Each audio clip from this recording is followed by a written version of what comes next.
Welcome to Tops!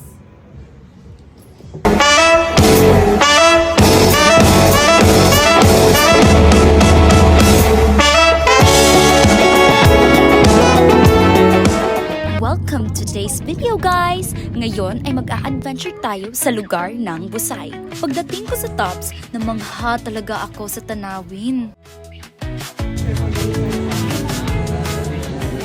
Pagdating ko sa Tops Lookout, napawaw talaga ako sa sobrang ganda. Di ko in-expect! Maraming aktibidad ang magagawa mo dito, tulad ng pagsayaw, pagpinta,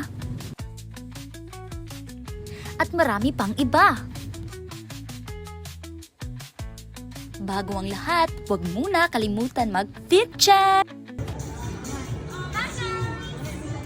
So, do you know kami dyan mga arches or vault is one of the most landmarks of Tops. Do you know why? So, kani nga mga arch kay mas tiguang po siya sa inyong amahan. Mas tiguang po siya sa inyong grandfather actually.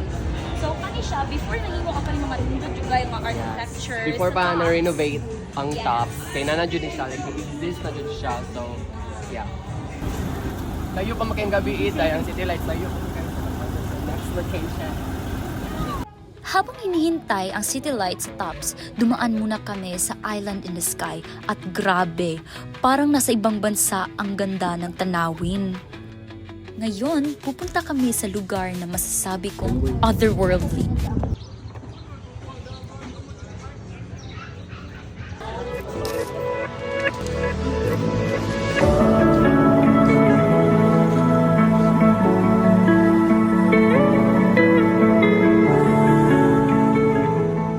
Now, naami sa kanang kuan, Baluarte ni Alfredo, and one fact about it is that before kuan 2018 kay rest house jud ni siya.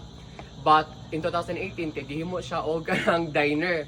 But what makes this unique kay it is full of antiques. Actually, dagan kay pictures diri kay I think mga riders man ata ni nga ni visit sa buing mga pila ko mao ni mga riders nga kuan like ni visit ani nga diner. Yes.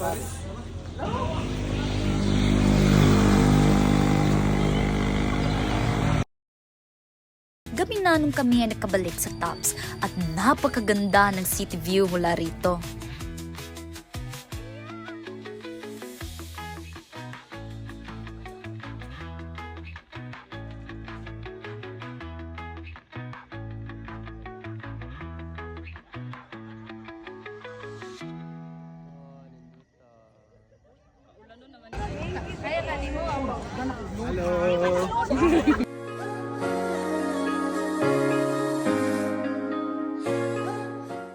At dyan nagtatapos ang aming adventure sa araw na to.